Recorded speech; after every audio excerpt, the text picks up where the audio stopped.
Ai, meu Deus, o fone.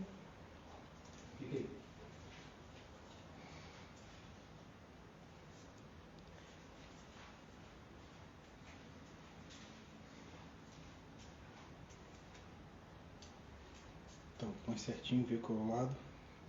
Dá tempo ainda. Vou botar aqui. Olá, boa noite. Marilene Lopes, seja bem-vinda. Seja bem-vindo todos. Ei, Bruna chegou. Boa noite, a nossa convidada especial, Gabriel Miller, seja bem-vindo. Já estou fazendo convite. Seja bem-vinda, Bruna, e todos que estão aqui. Todos conseguem me ouvir bem? Boa noite, Marilene. Ei, Bruna, tudo Oi, jóia?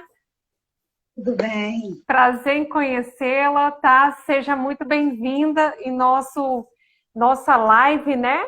Eu sou a Renata Massalai, que não me conhece, sou professora da Academia do Autismo, sou neuropsicóloga, né? Professora com mestrado na área de neurociências pela PUC do Rio, amo psicologia e estou muito feliz de poder, né, estar aqui contigo. Eu agradeço imensamente você estar aqui. É um prazer. Sinta-se acolhida, sinta-se recebida. Vocês que estão aí também assistindo a live. Nossa live vai ficar gravada, tá? Para quem não assistir, acompanhar. Nosso maior objetivo é conscientizar sobre o autismo, a gente trabalhar, dar aquele apoio, né, emocional a todos que estão nessa jornada. E nada melhor do que a Bruna, né, que tem aí todo esse contexto, vai para nos trazer, né, sobre essa importância de conscientizar e trabalhar junto, né, pela evolução e buscando aí cada vez mais cuidar das nossas crianças com autismo. Então, Bruna, se apresente para nós, conta um pouquinho sobre você, fala um pouquinho para a gente como que o autismo entrou na tua história. Eu vi o seu Instagram, parabéns pelo filhote lindo, Raul, estou ali acompanhando. E aí a gente quer conhecer um pouquinho mais, né, do como que apareceu os sinais para a gente alertar também. Entrou agora o meu esposo aí para dar sempre força aqui junto, dando aí essa força nas lives. Conta um pouquinho para a gente, Bruna. Então, primeiramente eu queria agradecer de coração o convite, né? É igual eu sempre falo, toda vez que alguém me convida para falar a respeito do autismo, a primeira coisa que eu falo é sim. Não quero nem saber o conteúdo, o que você quer saber, como que vai ser, eu sempre falo sim. O meu objetivo é realmente conscientizar, né? Eu sempre gosto de falar muito para mães dos pequenininhos, né? Dos que estão ali agora, começando a investigar os sinais, né? As mães que estão aí passando pelo período do inicinho mesmo, porque eu passei por isso e eu sei o quanto que esse acolhimento é importante, né? Com Mas certeza. eu tive o Raul com 32 anos e o Raul é meu terceiro filho, né? Então eu sou mãe de outras duas crianças, eu tenho um rapazinho de 14 Parabéns. anos. Eu tenho uma mocinha de 5 anos e eu tenho o Raul, que fez 4 anos. Então, Parabéns pela família. obrigada.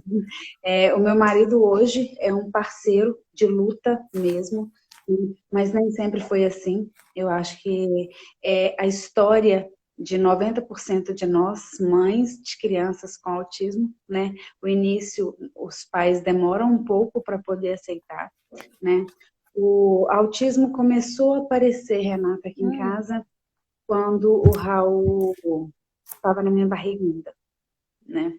O Raul, desde a gravidez, eu falo que Deus me preparou para o diagnóstico, porque Deus sabia do meu coração e Ele sabe que se Ele não tivesse me preparado antes, às vezes eu não teria hoje a força que eu tenho de estar encarando o autismo de frente e de ser apoio, às vezes, para tantas outras mães, para tantas outras famílias. Então, eu fui preparada desde a gravidez para isso, né? O Raul, desde a gravidez, eu já sentia que ele era diferente. Todo mundo pergunta, você sentia, mas como? O que que você sentia? Eu sentia, não sei, não consigo explicar. né? Mas o meu coração de Aquela mãe falava, intuição de mãe, né? Uma intuição que nem a ciência às vezes consegue explicar e que a mãe acerta. Isso é. exatamente. Então, assim, o meu coração falava comigo assim, Bruna, essa criança é diferente. E eu aceitei isso desde muito cedo. E o Raul nasceu, né? Ali os primeiros 6 meses ele já começou a apresentar alguns atrasos.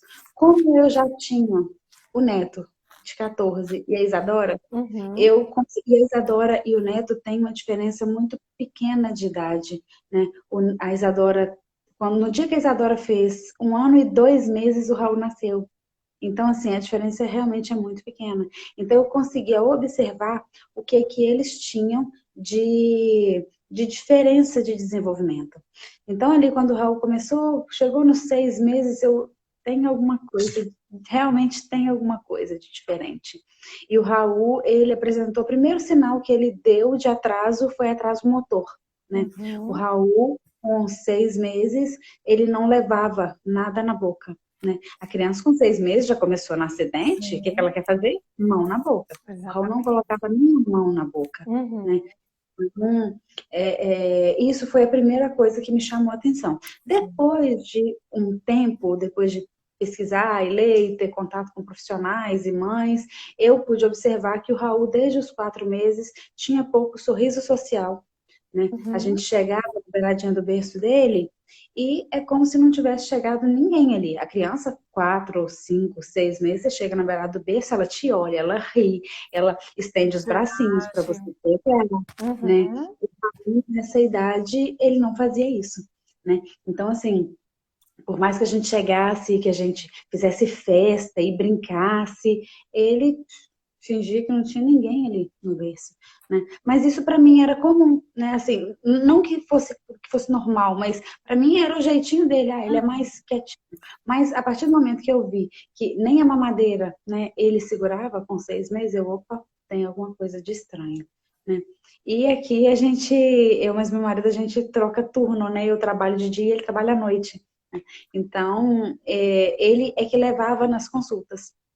Meu bem, fala lá com o Entendi. médico e o Raul não tá levando nada na boca, que tá esquisito, né? Ele não brinca com a gente, ele é mais sério, ele fica muito tempo quietinho dentro do berço. Normalmente a criança acorda, ela, não. O Raul mudo tava, mudo ficava.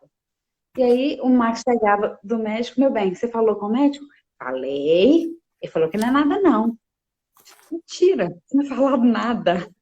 Porque ele não via da forma que eu via, né? Sim. Então, foi com 6 meses, com 7, 8 meses permaneceu da mesma forma, o Raul começou a engatinhar sozinho, o Raul andou com 10 meses sozinho, Renata.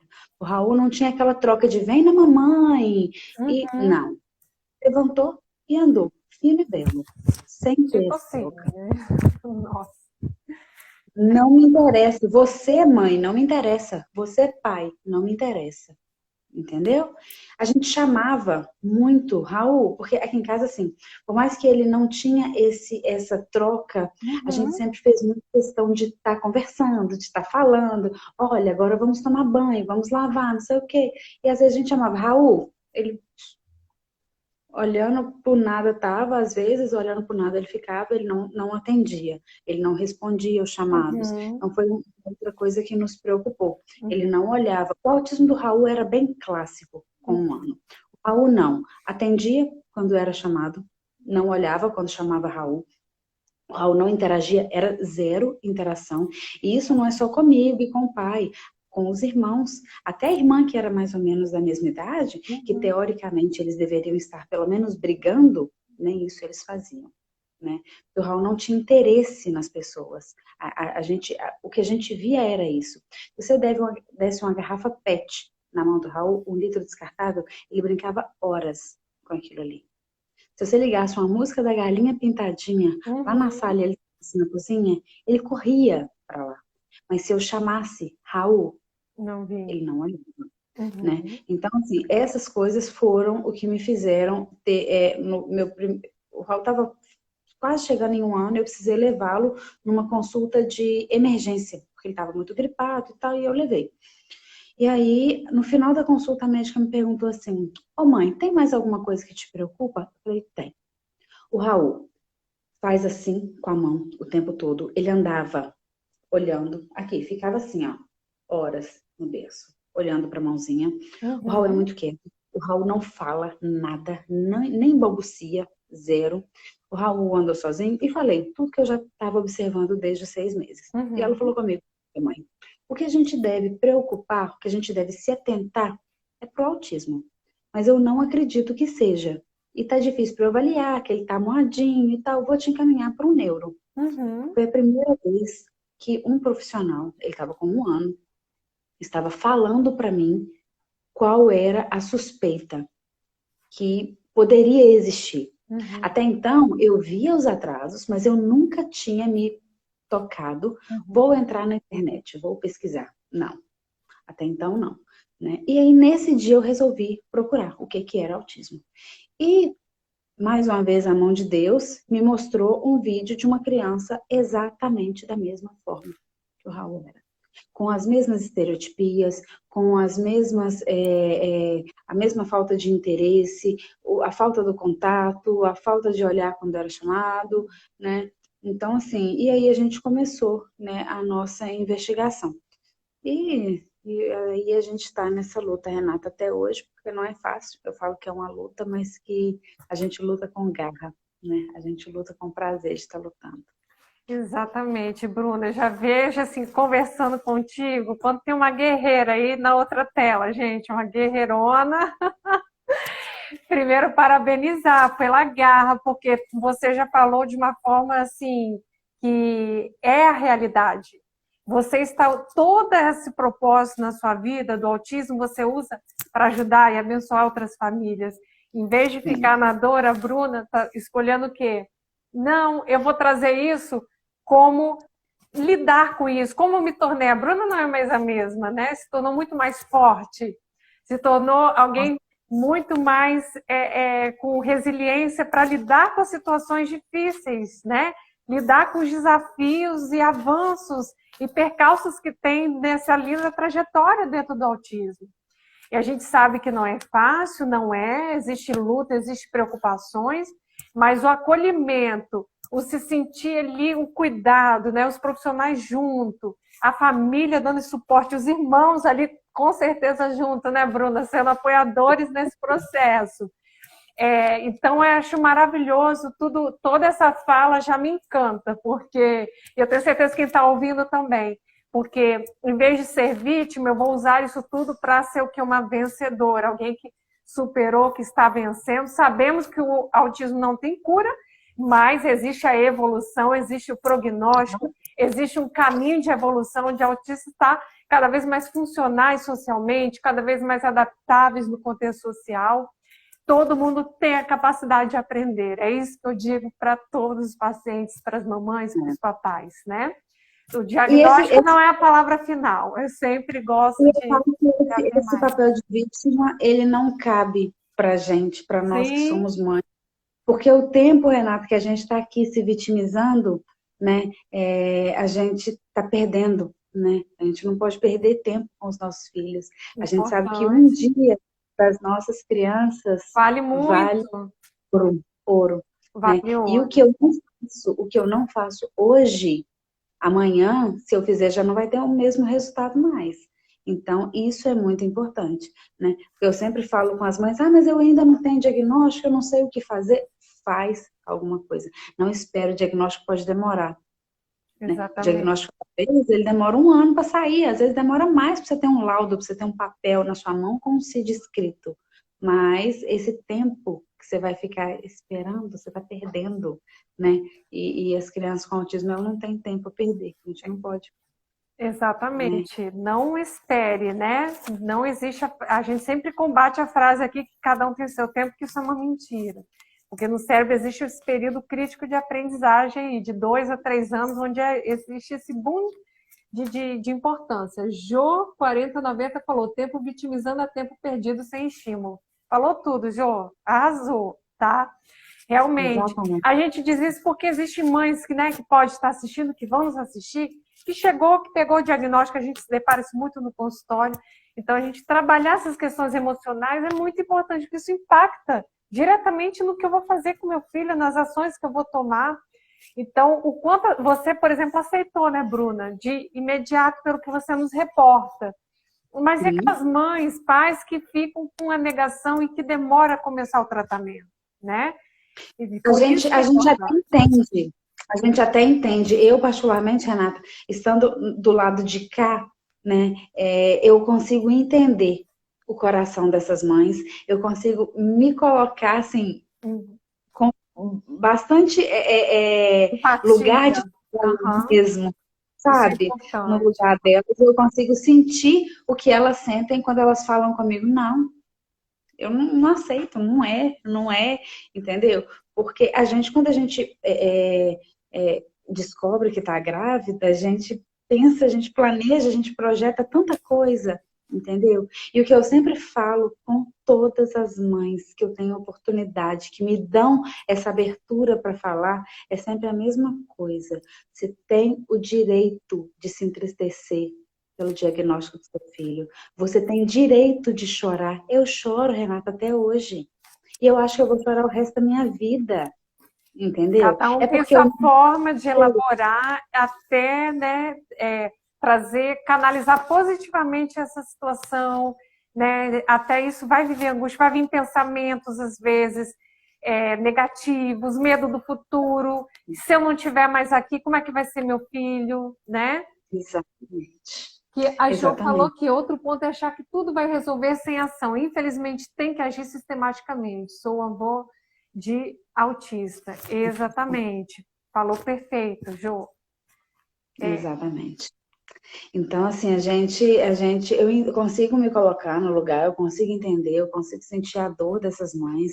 E eu sempre falo isso, você tem direito de se entristecer, de Viver chorar. o vulto do que era o filho ideal e não é aquilo que eu idealizei.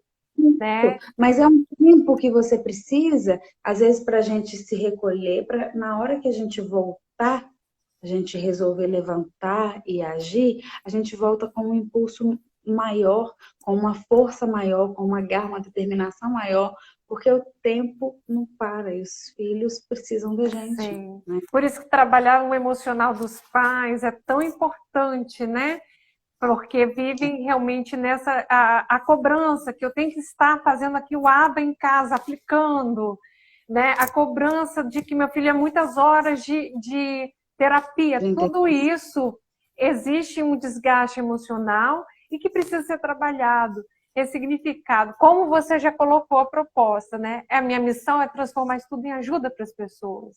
É trazer informação, minimizar qualquer sofrimento. E eu acho que esse é o ponto que a gente está aqui de encontro, né? Choro que tem que chorar, mas assim, viva o teu luto, mas e aí?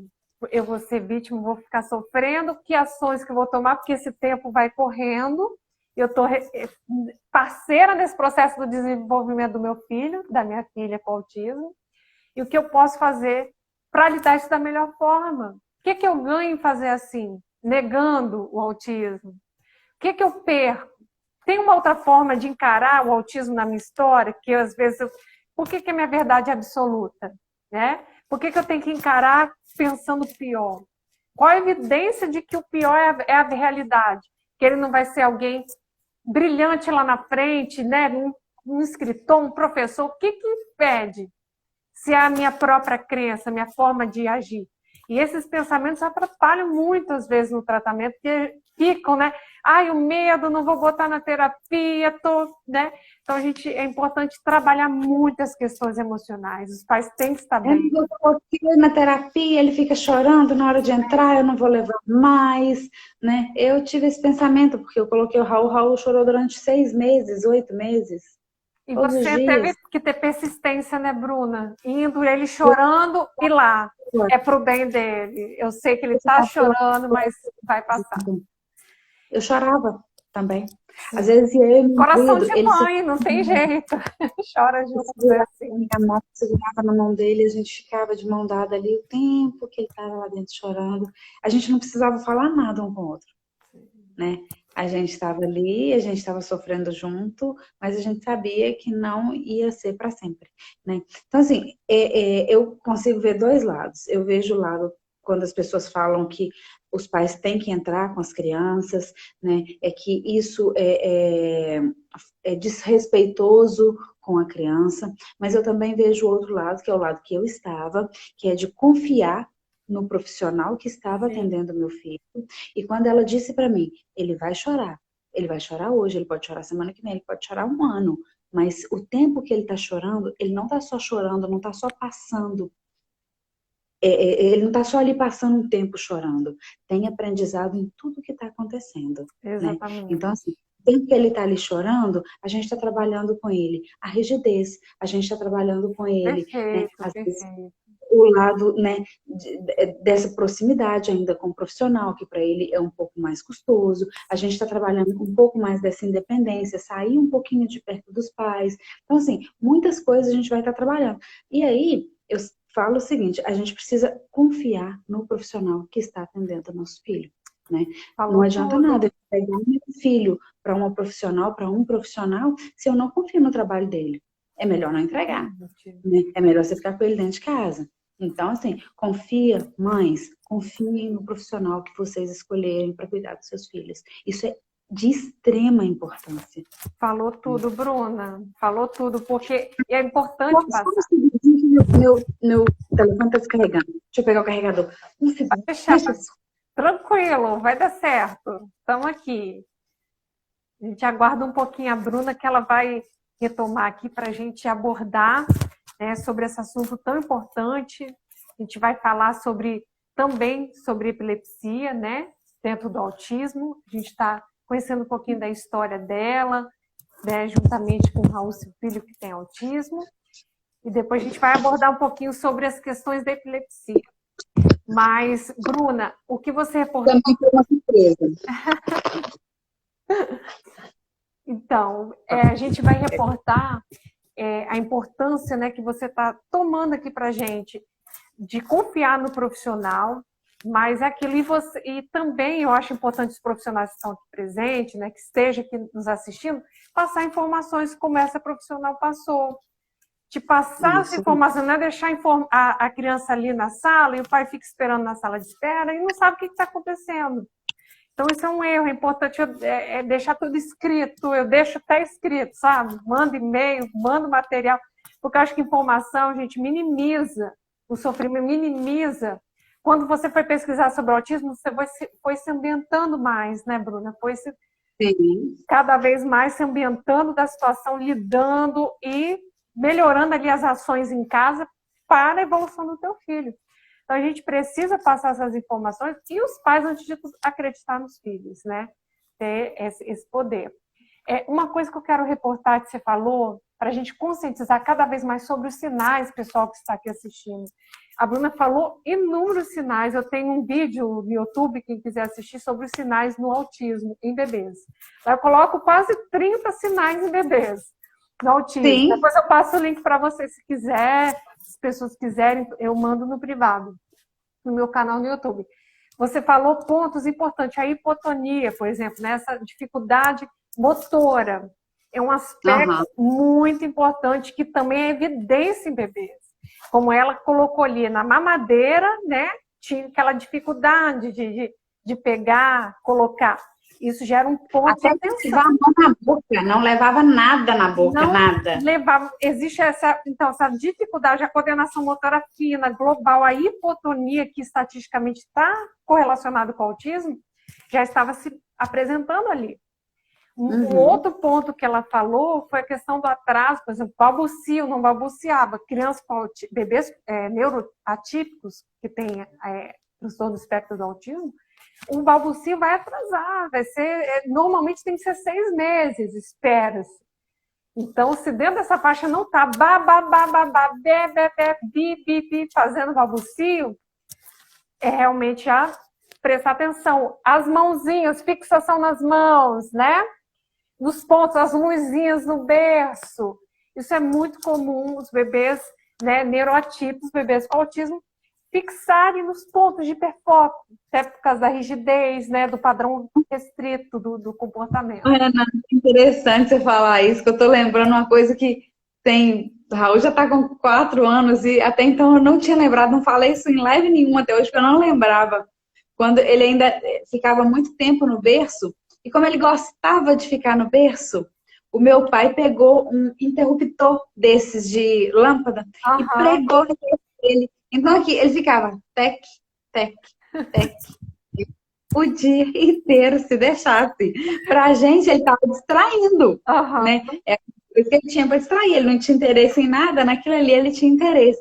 Então, os movimentos repetitivos também vieram bem cedo. Então, e é importante, olha o olhar, né? Então, a Bruna já foi percebendo, né? Lembrou desse fato, então agrega mais ainda na live a gente entender esses sinais. De ficar fixado na mão, desse tec-tec desse interruptor. Então, gente, tudo isso tem que ser visto. Quando repete isso de uma forma não funcional, não está usando isso para nada, cuidado, né? Pode ser um padrão repetitivo, pode ser uma estereotipia. E a atenção compartilhada, como ele não fazia contato visual, não respondia pelo nome, você falava Raul, você falava 10 vezes, uma vez olhava. A frequência que a gente vê, que é comum, né? A criança aprender a olhar no olho dentro do autismo, ela tem que estar ali, de 10 vezes você chama Raul, ele olhar 8 a 10 vezes para você sem ajuda de ninguém, sem você botar a galinha pintadinha do lado dele, sem você olhar botar o interruptor luminoso ao lado dele, ele olhar para você. Então, assim, tudo isso é importante, os sinais de alerta que a Bruna está trazendo para a gente e para a gente conscientizar para os pais aqui, que estão presentes aqui na nossa live, né? E Bruna, em relação, então, quando você teve a notícia, né, você falou com 1 ano, que o teu filho tinha autismo, quais as emoções que te vieram, né? O que para você, o que veio assim, na sua mente? Primeiro pensamento, assim, para a gente compartilhar. Quando ele estava 1 ano e com 1 ano a gente levou na neuropediatra, né? E a neuropediatra falou comigo assim, comigo e com meu marido dentro da sala. Ela fez os testes, brincou com o Raul, jogou carrinho, ele jogou de tudo que ele não fazia em casa com a gente, ele fez no consultório com ela. Ela chamou, ele olhou, ela jogou o carrinho, ele jogou de volta. Então, assim, tudo. Ela falou comigo assim, Bruna, o Raul não tem nada não. Volta quando ele fizer 2 anos. Opa, então, você tá falando comigo com uma criança que tem todos esses sinais, não tem nada para voltar. E aí, quando eu fui nela, como eu já tinha lido a respeito do autismo, eu já fui mais ou menos muito pouco amparada pelo pouquíssimo que eu tinha lido. Mas eu já tinha poucos argumentos, mas tinha. Aí a gente pediu encaminhamento, ela passou para neuropsicóloga, para fono e para terapia ocupacional. E aí, né, levei, e aí no dia que eu levei para a neuropsicóloga, a tia Paula, que a gente estava com ela até essa semana agora que a gente trocou, ela foi muito dura, mas precisava, sabe? E a gente levou, porque como a neuropsicóloga, a neuropediatra falou, ele não tem nada, a gente foi assim, tranquilo. Não, eu vou chegar lá, ela vai falar que vai, sei lá, fazer ali 1 ano de intervenção com ele, vai brincar e pronto, acabou. E aí ela virou para mim e falou assim, depois que a gente mostrou os vídeos, conversamos, ela falou assim, olha, o que a gente pode, o nome disso, ela falou assim, desse jeito, vocês podem não querer voltar nunca mais aqui no meu consultório. Mas o nome disso que vocês estão me mostrando e disso que vocês estão me falando, que foi a primeira consulta só eu e meu marido, o Raul não foi, né? O nome disso aí é autismo. E escreveu no papel assim, olha, F84. E deu 2 risquinhos por baixo. Na hora que ela falou isso, eu fui no outro mundo e voltei. Eu falei assim, gente, tudo aquilo que eu tinha sido preparada para ouvir, agora eu estou ouvindo, e eu vi que eu não estava tão preparada igual eu achei que eu estava. Né? A primeira coisa que me ocorreu, porque ela falou isso e logo em seguida ela emendou. Ela falou assim, mas a gente vai começar a tratar cedo e vocês vão ver que daqui a pouco o Raul tá muito bem, vai estar desenvolvendo. Eu pensei, o quê? Daqui a 1 ano, meu filho não tem nada, não vou precisar mais de terapia, meu filho vai estar igual uma criança típica, não, tranquilo. Só que os dias foram passando. os meses foram passando, o Raul já está com 3 anos e 3 meses de terapia e o autismo não foi embora. Então, assim, a gente aprendeu a lidar com o autismo dentro da nossa casa, né? Entendendo que... Mas isso, Renato, não foi um processo que foi da noite para o dia, não. Esse foi um processo demorado. Foi um processo que até a gente aceitar que ele seria assim, a gente sofreu muito. Porque a gente entendia o quê? O Raul, daqui a um ano, o Raul vai ser uma criança típica. E o Raul não vai ser nunca uma criança típica, né? Hoje a gente entende que, por mais que o Raul ele consiga uma independência, por mais que o Raul seja uma criança funcional, um adulto funcional, o autismo ele vai estar sempre ali. O autismo pode estar ali às vezes, numa seletividade alimentar leve, mas ele vai estar ali. O autismo pode estar ali numa rigidez, por exemplo, fazer sempre o mesmo caminho para ir para a faculdade, fazer sempre o mesmo caminho para ir para o trabalho, querer as coisas sempre do mesmo jeito, em cima da mesa que ele vai estar trabalhando, mas o autismo vai estar ali. Assim, esse processo para a gente foi um pouco mais difícil de aceitar. O autismo aqui dentro de casa, ele é assim. Às vezes ele tá assim, subindo, de repente ele faz isso aqui.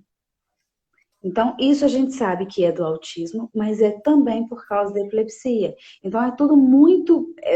É um conjunto de coisas que a gente tem que ir, sabe? A gente tentando, só não pode desistir, né? Usando sempre a análise comportamental aplicada à aba, porque tudo vai ser uma repetição até ele aprender a quebrar a rigidez, até entender, por exemplo, se eu não posso ir de uma forma, plano A, vou para o plano B, né? Quebrar uma intolerância ali alimentar na questão da seletividade e questões que estão inerentes, fazer um contato ali social, tudo isso vai sendo trabalhado, construído junto com vocês e os terapeutas, né?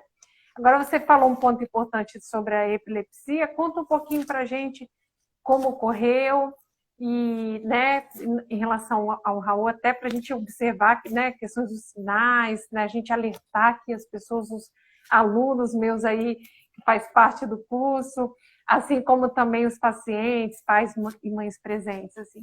Como que ocorreu a epilepsia? A gente sabe, né, os artigos científicos nos apontam que crianças com autismo possuem entre 30, 35 a 60, 65% de chance de ter a epilepsia, né? Desenvolver a epilepsia. Então, isso é muito comum e, principalmente, a chance aumenta mais quem tem transtorno neurológico. Quem possui transtornos neurológicos também pode desencadear. E existem alguns sinais importantes aí, por exemplo, que pode estar ligado à questão, fatores de risco para epilepsia, como, por exemplo, a criança, né, com autismo regressivo, que começa a falar e para de falar, que é a questão da poda neural, que a gente explica muito aqui no canal, pode ser um fator, dificuldades motoras também, né, associadas, podem estar desencadeando. Então, é importante procurar e buscar fazer o neuropediatra, né, o neurologista, né, vamos dizer, o neurologista em si, ele é o especialista para trabalhar, ele vai pedir um eletroencefalograma e a ressonância magnética funcional, né, que são ideal para verificar o que está ocorrendo nessa parte que está assincromática, né, da rede neuronal, na parte das informações sinápticas entre os neurônios. Ocorre algo, né, assincromático, que precisa ser observado. E dentro do cérebro do autismo tem que observar, existem alterações, né, para quem tem essa chance de desenvolver epilepsia, o autista, né, se ele já tem, além disso, associado à epilepsia, existe alterações que ocorrem no eletroencefalograma, como descarga, que vai aparecer lá, as ondas mais lentas também, né, que vai mostrando isso dentro do eletroencefalograma, e as atividades de base do cérebro também são desorganizadas e alteradas dentro do eletroencefalograma. Então, é muito importante, junto com utilizar os medicamentos, né, Bruna, para os antiepiléticos, né, associados, para fazer essa intervenção, né, durante a crise epilética, que pode ter convulsão ou não, né? Então, existem vários tipos aí. E aí a gente queria poder entender, a gente que está alertando, informando, como que aconteceu no Raul e como foi essa descoberta. No caso do Raul, quando ele tinha perto de 1 ano e 6, 1 ano e 7 meses, eu conversei com a terapeuta dele e falei assim, tia Paula, o Raul acorda chorando muito de madrugada e às vezes ele chora, chora e me empurra como se não estivesse me conhecendo, né? E depois ele chora por uns 20 minutos direto, assim, sem parar. Ele acorda a casa toda. E depois ele para, como se nada tivesse acontecido, e dorme igual um anjo. Foi a primeira vez que ela falou comigo assim, procura o Dr. André, que é o médico responsável pelo Raul, que é um psiquiatra, e falou, procura o Dr. André e conversa com ele, porque isso pode estar me cheirando epilepsia. Eu nem ela falei, essa mulher tá ficando doida? Epilepsia, o Raul? Não, claro que não. E aí, para mim, até então, a epilepsia eram as crises convulsivas. Igual eu acredito que muita gente pensa da mesma forma. Eu não conhecia outros tipos de epilepsia. Até então, era uma coisa que eu ainda não tinha sequer pensado que pudesse existir. E aí, eu não dei ouvido. E aí, quando foi... E o Raul sempre teve, assim, ele começava a desenvolver, tinha aquele boom de desenvolvimento, de repente o Raul regredia, perdia a habilidade que ele já estava consolidada, coisa que ele já sabia fazer. A gente sabia que era a habilidade que já estava ali, entendeu? E o Raul perdia. E eu achava aquilo muito estranho. E eu achava aquilo muito estranho. Só um minutinho. Aí eu, só que eu fui acordar meu marido, não sabia se já tinha levantado essas trocas de turno. Tranquilo, sinta-se à vontade. Então, eu achava aquilo muito estranho, sabe? Porque eu via que, né, que ele perdia, mas eu sempre imaginava o quê? Do autismo. Todo mundo fala, o autismo tem altos e baixos, então, né? Só que no final desse ano passado, o Raul começou do dia 25 para o dia 26, o Raul dormiu muito bem e o Raul acordou muito desorganizado, muito desregulado. E ele gritava muito e ele chorava o dia inteiro.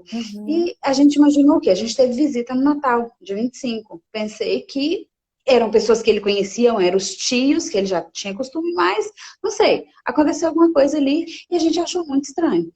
E assim o Raul foi desorganizando durante os dias, foi perdendo habilidades, ele parou de falar muita coisa que ele falava, de se comunicar da forma que ele estava se comunicando, ele parou de apontar quando ele queria alguma coisa, ele queria ficar deitado no chão, olhando rodinha de carrinho. O brincar do Raul hoje é super funcional. Então, assim, a gente viu que ele estava realmente regredindo. E aí um dia eu coloquei no Instagram, a terapeuta dele estava de férias, né? Então ele estava sem terapia, finalzinho de ano, tá todo mundo de férias. E algumas pessoas me perguntaram, não, você tá sumida, tá acontecendo alguma coisa, como é que tá o Raul?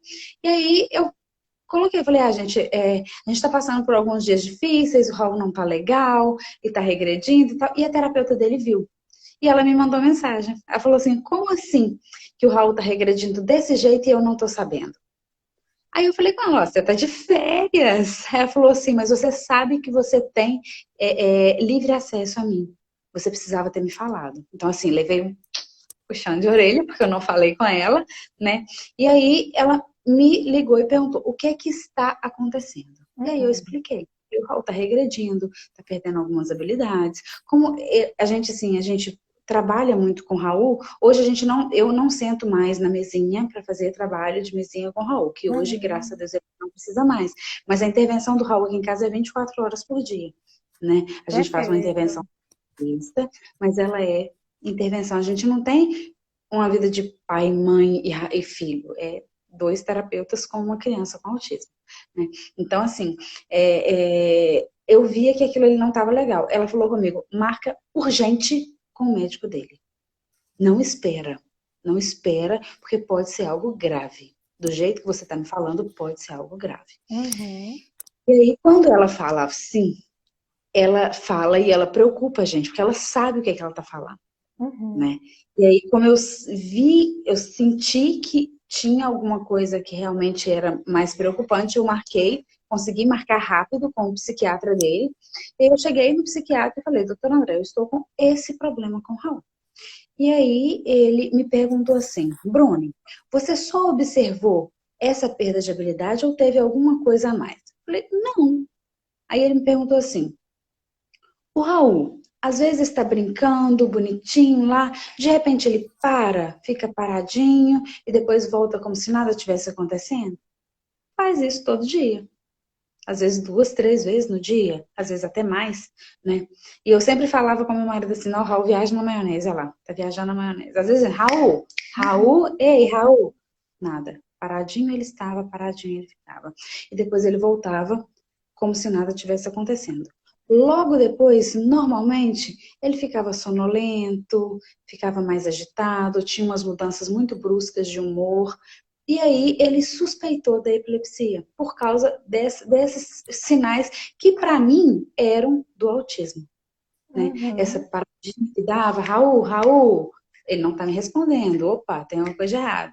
Mas eu achava sempre que associava ao autismo, né? Então, quando ele pediu o eletroencefalograma, o exame que você disse, ele realmente pediu o eletro e falou, você tem resultado, você não precisa nem trazer para mim, você já pode levar direto para a neuro dele. E aí saiu o resultado, não deu nada. Falei, opa, então realmente era do autismo. Levei na neuro, ela falou assim, olha, esse resultado aqui não quer dizer nada. Por quê? Tem muitas crianças com epilepsia que fazem 10 eletros e não dá nada, mas a criança tem epilepsia. Então, nós vamos repetir o exame dele, o eletroencefalograma. A gente tinha feito de 23 minutos, ela pediu um traçado de 40, a gente conseguiu fazer 45, né? E vamos fazer também uma ressonância magnética, para ver se tem alguma lesão que está causando isso aí e tal. E aí eu repeti o eletro. O eletro de 45 minutos já mostrou a epilepsia, né? Então, quando a gente levou para ela, aí eu perguntei até o psiquiatra, que eu tenho mais contato com ele, você acha que eu já devo levar o resultado para a neuro ou eu espero a ressonância ficar pronta? Aí ele falou, leva de uma vez. Perfeito. Então, assim, igual eu te falei, eu sempre confio muito nos profissionais que estão lidando com os meus Isso é muito filhos. Eu não importante. eu marquei e levei. Então, eu levei o resultado do eletro, e ela passou o remédio, que é o antipilético, né? E assim, tá sendo tratado hoje. A epilepsia dele está sendo tratada dessa forma, né? A gente tem acompanhamento sempre, ou tá eu, ou tá meu marido, meu pai, mas a minha mãe também às vezes ficam com eles, a nossa rede de apoio, eles estão bem atentos a esses sinais para ver se não vai acontecer outras vezes tomando o medicamento. O outro medicamento que ele começou a tomar, mesmo com o medicamento, ele teve 3 ausências, que pra gente já foi muito. Sim. Né? Tá tomando remédio, teoricamente não deveria aparecer. Então, por causa disso, ela trocou o medicamento no retorno, e assim a gente está tratando, né, essa epilepsia do Essas Raul. ausências são o ponto que você reportou aqui, que ele olhava e parava, assim, bem apático, parecia apático demais.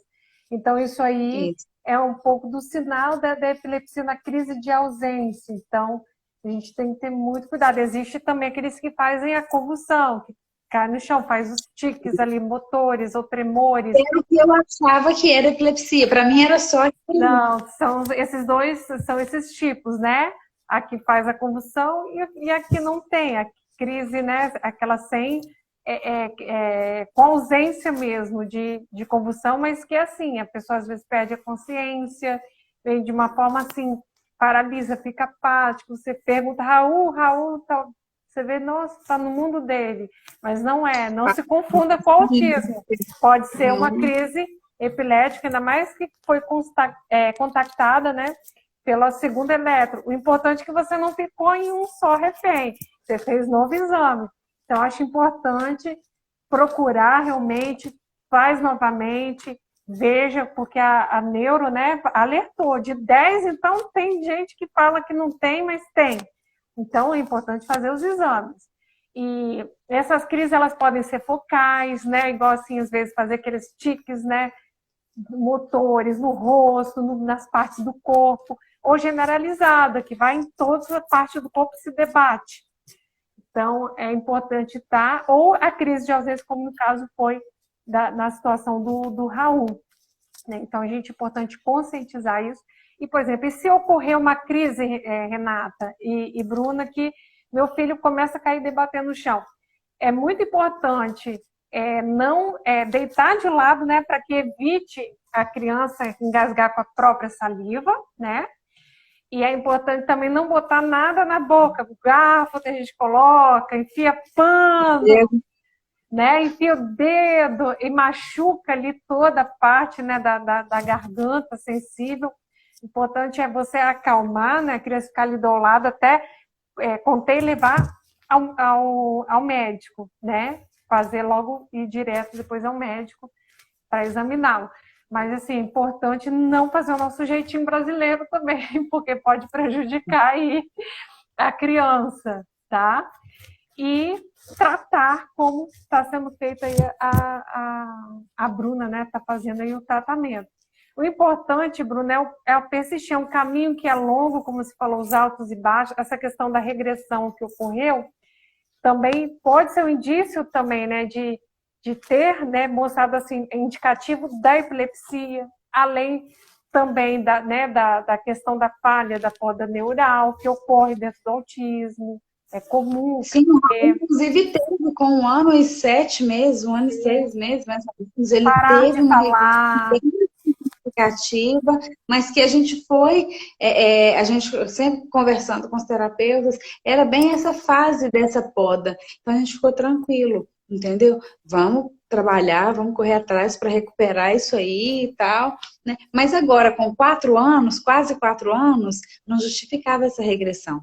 Foi isso que chamou a atenção. Sim. Entendeu? Exatamente. É por isso que já se constatou e você está, né, tomando as medidas ali. E que isso, claro, você fala, mas o autismo, meu filho regrediu. Não, nada que a gente não avance junto. A questão é insistir. Dentro do autismo é mãe guerreira, pai guerreiro, que está aqui, vó guerreira, que é o Jô, né, que é a avó guerreira, que está aqui, e outros que estão aqui. É insistir e retentar e continuar utilizando o ABA para a evolução. Não importa onde parou, com a epilepsia se agravou, porque quanto mais comorbidades que existir, fica mais complexo. Uma criança com TDAH e autismo vai se tornando mais complexo. Um transtorno desafiador opositor junto vai se tornando mais complexo.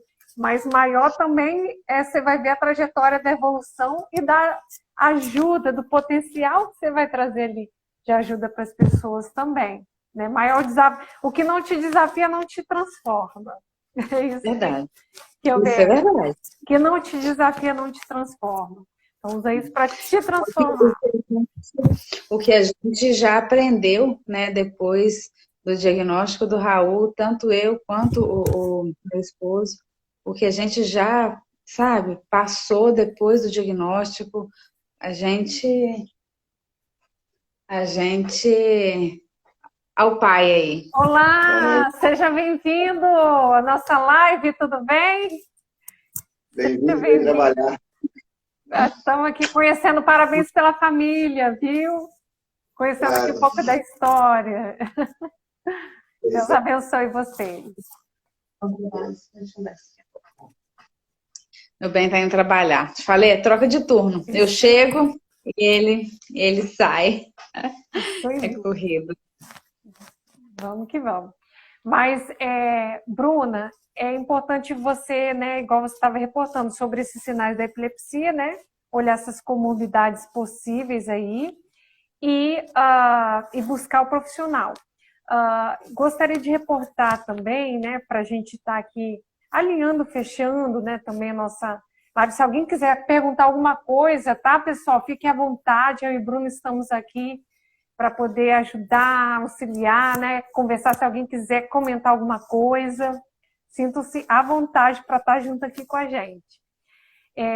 uma palavra, né, que você daria aqui aos pais, mães, né, que estão passando, que estão nessa luta, né, da escada, igual você diz, né, nessa escala que sobe e desce, insiste, reinsiste, e tira forças de onde não tem para prosseguir pela evolução do filho e da filha. O que você diria para essas mamães que estão iniciando essa trajetória aqui na vida, né, da evolução, na luta pelo autismo? É uma coisa que eu sempre falo em todos os textos que eu escrevo no Instagram. E eu escrevo, tá? Eu gosto de Gente, escrever. siga o Instagram da Bruna, que é Raul, como é que é o nome? Raul? Diário do Raul Diário Teia. do Raul Thea. Podem seguir lá, que Porque ela tem dicas maravilhosas. eu sempre falo que desistir não é uma opção, né? Nós não podemos desistir, os nossos filhos dependem da gente e a gente precisa ter em mente que é a gente, né? Somos nós por eles, né? Tem os profissionais? Tem, né? Os profissionais estão ali para ajudar, para nos orientar. Muitas vezes eles fazem na hora que a gente não consegue fazer, mas não é responsabilidade dos profissionais o desenvolvimento dos nossos filhos. A responsabilidade do desenvolvimento dos nossos filhos é nossa, né? Somos nós, pais, mães, cuidadores, que estamos dentro de casa junto com a criança 24 horas por dia. Os profissionais têm ali meia hora, 40 minutos, às vezes pouco mais do que isso, né? Em uma sessão, 2 sessões por semana, né? Normalmente é esse tempo de sessão que tem por semana. Então, assim, 40 horas minimamente, né, que precisa para o tratamento, é o mínimo ali para surtir o efeito, evidências. Isso, e os profissionais, a gente sabe que, pelo menos os que a gente conhece aqui, eles sempre preferem treinar os pais, orientar os pais, como que os pais vão fazer em casa. Porque eles não têm esse tempo para dedicar para uma criança, eles têm várias crianças para atender. Sim. Então, assim, eles precisam, os pais precisam buscar, os pais precisam estudar, os pais precisam conhecer as dificuldades dos filhos e trabalhar em cima delas. Precisam dos profissionais? Precisam, são eles que vão nos orientar de como nós vamos fazer. Mas a responsabilidade, gente, não deixa a responsabilidade dos profissionais. Não foi uma, nem duas, nem 10 mães que eu conversei. Ah, não, eu levo para terapia e lá o terapeuta resolve. Tá, mas o que você está fazendo em casa? Nada. Até os artigos mostram isso, que os pais que agem, né, atuam com hábito em casa, você vê com quanto que isso não melhora até o prognóstico da criança, porque está aplicando ali. Vira para mim e fala assim, Bruna, mas como é que eu não estou conseguindo resultado? Tá, mas o profissional não vai fazer sozinho, né? O profissional não tem condição de fazer sozinho, é você que está com seu filho. Mas eu não tenho tempo. Gente, eu também não tenho não, entendeu? Eu também não tenho. Eu trabalho de 7 da manhã até 5 da tarde. Eu chego em casa, eu tenho outros 2 filhos, eu tenho casa, você eu tenho... é mãe, você é esposa, você é mãe de 3, né? Tem o Raul, mas tem também os outros 2 filhotes. Então é muita coisa para gerenciar, né? Muitos papéis. São 2 coisas. Primeiro, trabalha com seu filho, né? Bruno, não tenho tempo. Se você fizer 1% hoje, você está fazendo 1%. Você está fazendo alguma coisa. Se todo dia você fizer alguma coisinha, se todo dia você fizer um pouquinho, isso lá no final vai ter um resultado gigantesco, né? Bruno, mas eu faço e não vejo resultado. Gente, é a coisa mais comum que existe. Você está trabalhando, faz. Você olha e fala, putz, o que eu estou fazendo? A criança não está aprendendo nada. Eu vou ficar conversando com esse menino aqui o dia inteiro, para quê se ele não me responde? O Raul não me respondeu por 2 anos e 7 meses. E por 2 anos e 7 meses eu conversei com o Raul. Eu não deixei de conversar com ele nem um dia. Todos os dias eu falava, bom dia, meu filho. Todo dia, antes de dormir, era boa noite, meu filho. Agora nós vamos comer. Você quer papá? Você gosta disso? Ah, você não gosta? Conversa com seu filho. Essa semana eu coloquei no Instagram. Eu deito com ele toda noite antes dele dormir. Eu coloco a Dora na cama. Depois eu deito com ele, porque ele tem um apego um pouco maior, ainda não consigo colocar ele na cama e sair do quarto, igual eu já fiz outras vezes. Agora ele tá muito apegado. Eu coloquei ele na cama e falei assim, boa noite, Raul. Aí ele, boa noite, mamãe. Eu falei, eu te amo. Aí ele, eu também te amo, mamãe. Que lindo, gente. Sim, hoje eu vejo muitas vezes que eu olhava e falava assim, nossa, mas eu tô tão cansada e ele não desenvolve. Hoje eu tô colhendo os frutos Vai daquela colher. sementinha de 1% que eu plantei A lá. sementinha já está fazendo ali, mas não é no seu tempo. Nós não temos controle, a gente acha que tem um controle, né? Igual não tem, você se pegou, teve o bebê, ai meu Deus, é autista, teve que lidar com tudo isso. A gente não tem controle. A questão é como eu vou encarar. Essa sementinha aí, usando o ABA, que você aplicar, já vai estar fazendo a diferença. Lá na frente vai colher, vai soltar as primeiras palavras, usando, claro, adequadamente, né? Porque não adianta, né, Bruna, você ensinar aqui, por exemplo, a gente quer modificar comportamento barreira. Se o filho, a filha faz muita birra, não adianta na casa da avó receber tudo que quer. Tudo tem que ser a mesma língua, para que a gente fortaleça esse aprendizado. Então, é importante a ABA ser aplicada de uma forma consistente. Isso. Aqui a gente tenta fazer dessa forma. Meu pai é mais difícil um pouquinho, sabe? Nem sei se ele tá aí, se ele tiver, não tem problema não. Mas meu pai é mais difícil um pouquinho. A minha mãe, tudo que a gente passa para ela, tudo que a gente orienta, ela faz direitinho. Agora, meu pai, cabeça dura, Renata. Nossa, mãe. Filha. Vai amolecendo o coração, que a gente, né? Tudo pelo Raul. Acima de tudo. O que eu tenho para as mães é esse. Não deixa de fazer 1% que você fizer todos os dias, a semente você vai colher ela lá na frente. Isso aí é com certeza. E a outra é que nós não temos opção de desistir. Os nossos filhos dependem da gente e se deu o direito de ficar triste, se deu o direito de chorar, de se entristecer por um diagnóstico ou por uma investigação de diagnóstico que realmente é cansativo, né?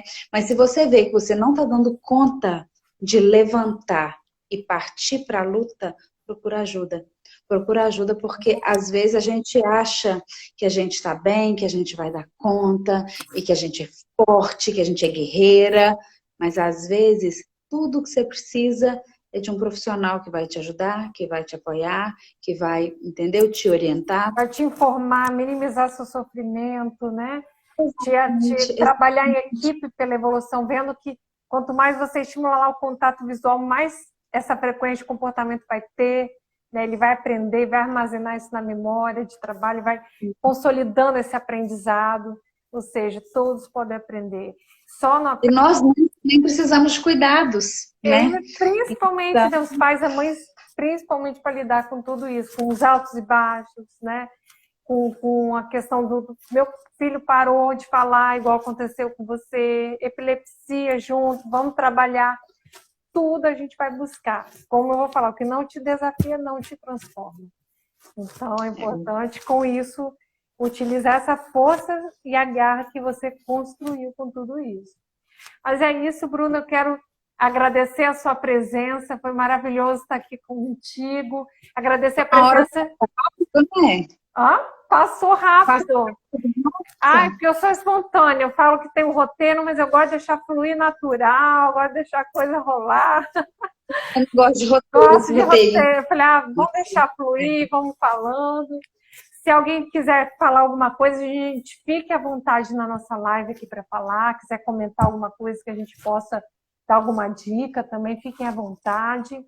Mas, Bruna, muito obrigada, viu? Obrigada a todos que estão aí presentes. Essa live vai estar gravada, compartilhem para a gente cada vez conscientizar e trabalhar junto em favor do autismo. Tá bom, pessoal? Bruna, parabéns pela família, pelos 3 filhotes, tá? Por tudo, que Deus abençoe você e sua família, o Raul, seus outros filhos, seus outros 2 filhos também. Tá bom? Tudo de bom para vocês. E agradeço a oportunidade, viu? Muito obrigada, viu? Um beijo no coração.